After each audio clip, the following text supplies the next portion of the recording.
KCPEC 그랜트 뉴섬 회장은 오늘 애틀랜타 교회협의회가 주최한 강연회에서 유엔 사령부 해체와 주한미군 철수를 목적으로 하는 한반도 평화 결의안 HR 3446에 대해 반대한다며 해당 법안은 폐기되어야 한다고 주장했습니다.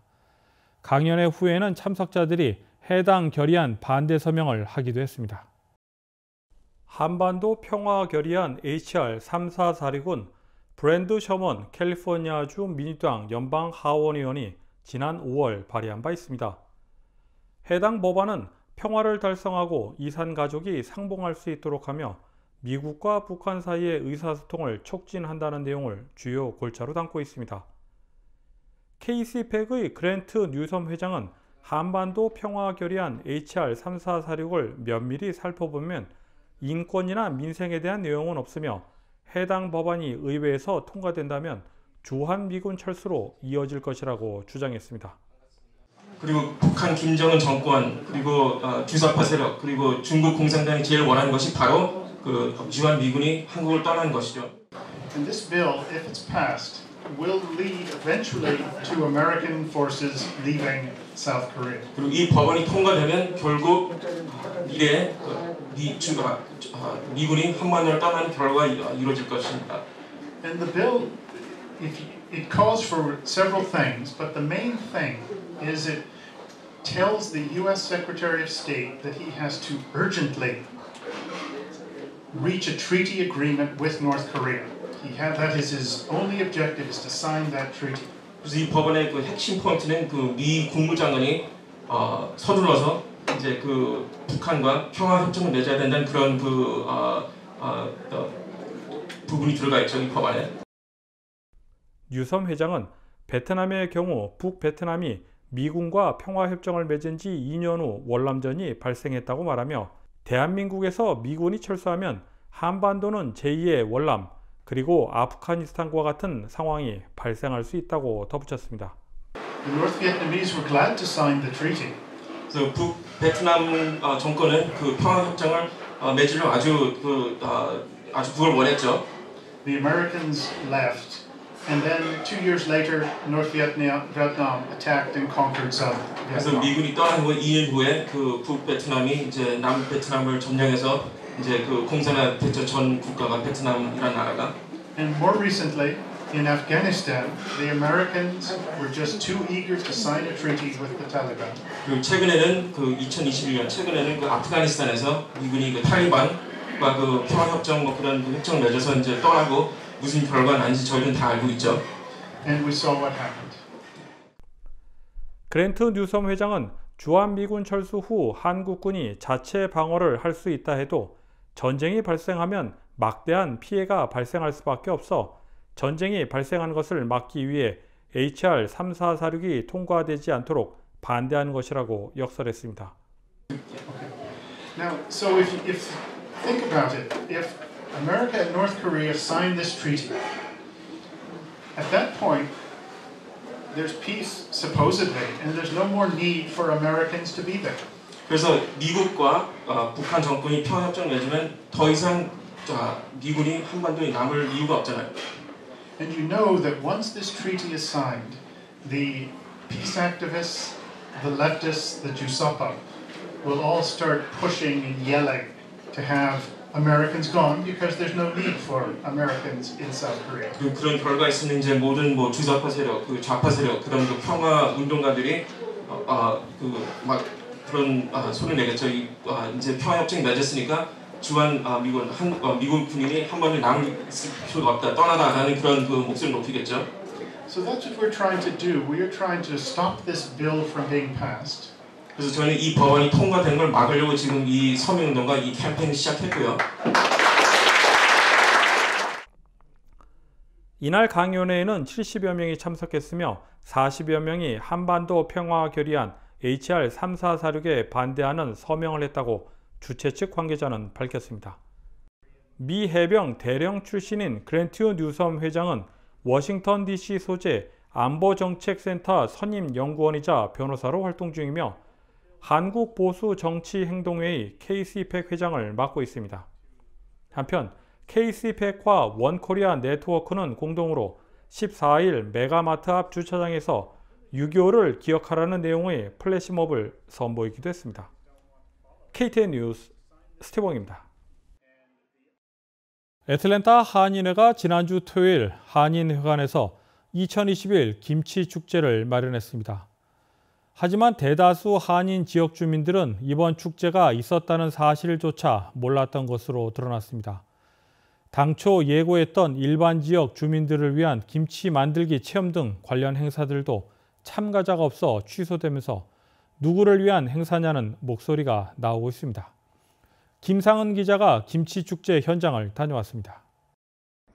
애틀랜타 한인회관 앞마당에서는 김치축제에 사용될 배추 준비가 한창입니다. 지난 13일 11시부터 진행된 이번 2021년 김치축제는 김윤철 애틀랜타 한인회장의 환영사로 막이 열렸습니다. 이번 김치축제에는 김성권 재외동포재단 이사장과 윤미햄턴 릴번 시의원 외 애틀랜타와 미주 전역 한인단체 관계자들이 자리했습니다. 김성권 재외동포재단 이사장은 한국이 올해 공식적으로 선진국에 이름을 올렸으며 한국의 대표 음식인 김치도 외국인들이 많이 찾는 국제 음식이 됐다며 기쁨을 전했습니다. 솔직히 옛날에 김치는 냄새 난다고 그래서 이게 꺼내놓고 먹지는 못했어요. 미국에서도 비행기 안에서는 물론이고 밖에서도 이 김치는 사실 우리끼리만 조심스럽게 먹었지 이렇게 외국 사람들 초대하거나 이렇게 내놓지를 못했던 그런 음식이거든요. 그래서 옛날에 무슨 어디도 볕들 날 있다는 이런 얘기가 있는 것처럼 이제는 감추고 먹었던 김치가 이젠 드러내놓고 먹는 그런 국제적인 식품으로 등장을 하기 시작을 했습니다. 귀넷 카운티 첫 아시아계 시의원으로 취임한 윤미햄턴 릴번 시의원도 축제에 참여 소감을 전했습니다. 한국 피를 속일 수 없어요. 저희 딸도요. 이 세상 태어나서 저희 딸도 김치를 좋아해요. 왜냐하면 그 김치 피가 있기 때문에. 그래서 이 김치가 정말 아주 우리한테 따뜻하게 하는 그런 김치입니다. 그래서 이렇게 모여서 여러분들이 다 모여서 이렇게 같이 하는 게 너무 고맙고 정말 김치 날이 때니까 너무 반갑습니다. 축제 참가자들은 김치 속 비비기 퍼포먼스 후 직접 김치 만들기 체험을 했습니다. It was great. It was a little bit spicy, even though I'm used to spiciness.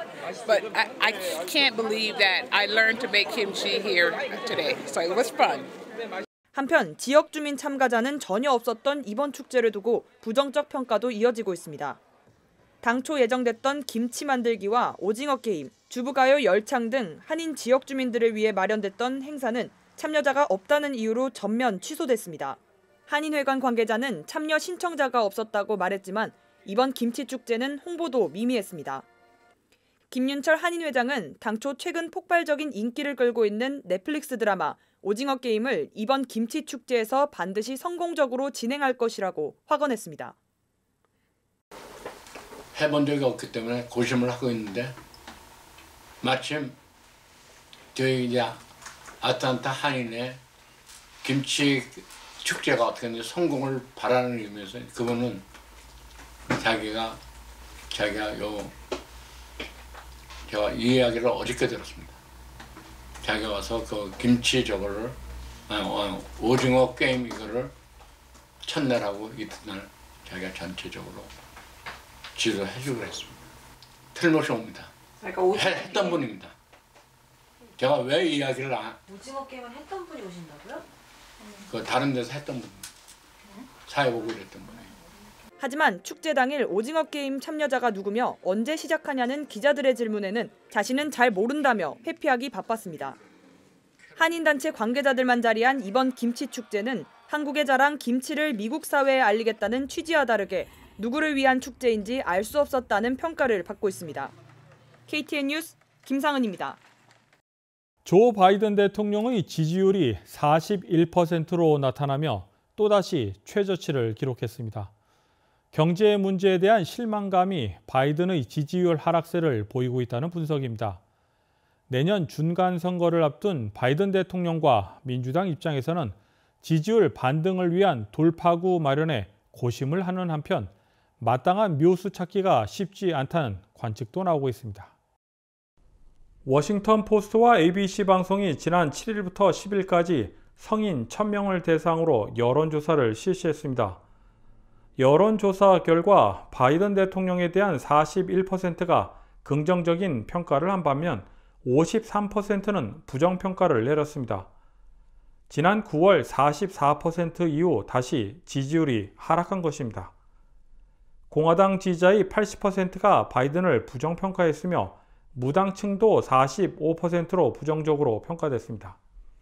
민주당 내에서도 지난 6월 94%의 지지를 보낸 반면 이번 조사에서는 80%의 지지에 머물렀습니다.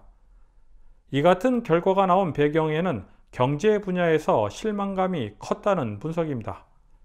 응답자의 70%가 경제 전망에 대해 비관적이라고 답했으며 바이든의 경제 정책을 지지한다는 응답은 39%에 불과해 평균 지지율을 밑돌았습니다. KTN 뉴스 스티븐입니다. 조지아주 선거구 재조정안이 주 상원에 이어 하원에서도 통과됐습니다. 주 하원은 15일 주 상원 선거구 재조정안을 찬성 96표, 반대 70표로 의결했습니다. 이제 선거구 재조정안은 주지사 서명만 남겨놓은 상태입니다.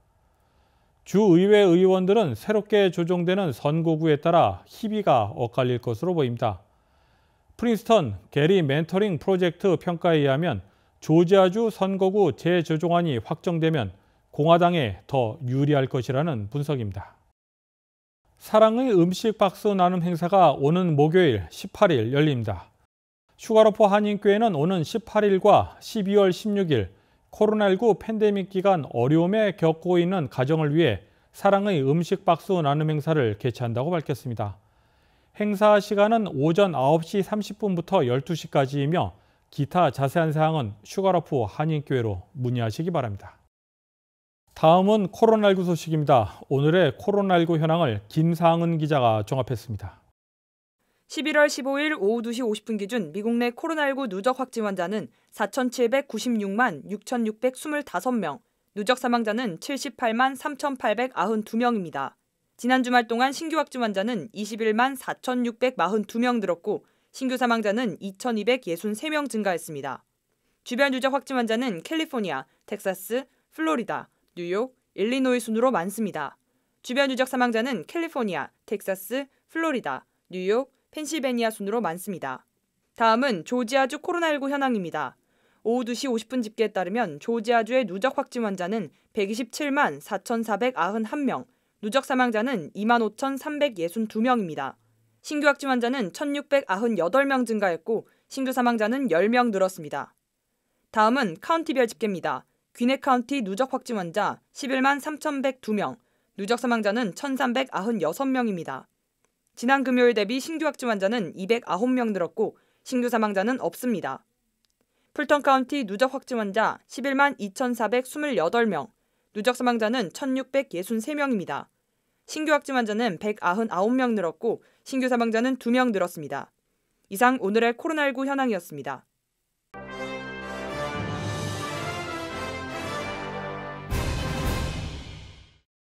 연방수사국 FBI의 외부용 이메일 시스템이 지난 13일 해킹 공격을 당했습니다. 사이버 보안단체 스팸하우스 프로젝트에 따르면 이날 최소 10만 명이 넘는 수신자가 FBI의 이메일 계정을 통해 사이버 공격을 조심하라는 경고성 스팸 이메일을 받았습니다. 심지어 이메일을 보낸 명의엔 국토안보부도 함께 올라가 있었습니다. 스팸 이메일에는 악성 코드 등 바이러스는 첨부되지 않았습니다. 이번 해킹 사건으로 보고된 피해는 없었지만 미국 최고 수사기관인 FBI의 명성에 큰 타격을 준 것으로 보입니다.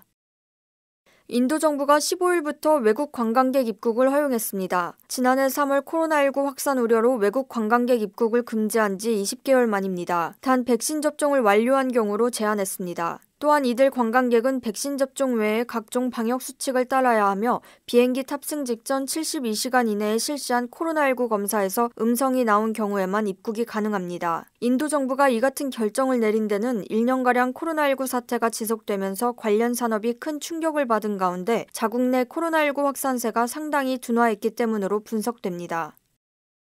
카멀라 해리스 부통령이 조 바이든 대통령의 핵심 정책 결정 과정에서 배제되고 있다는 보도가 나왔습니다. CNN에 따르면 카멀라 해리스 부통령이 적절하게 대우받지 못하고 백악관 내에서 공개적인 견제에 시달리고 있다는 것입니다. 그 예로 지난 5일 의회의 인프라 법안 처리 당일 해리스 부통령은 나사를 방문했으며 아프간 철군 결정에도 해리스 부통령의 의견은 충분하게 고려되지 않은 것으로 전해졌습니다. 하지만 백악관은 해리스 부통령이 국가 당면 현안을 이끌어 나갈 핵심 지도자라며 갈등성과 견제설에 대해 진화에 나섰습니다. 이상으로 11월 15일 KTN 뉴스를 모두 마칩니다. 시청해주신 여러분 고맙습니다.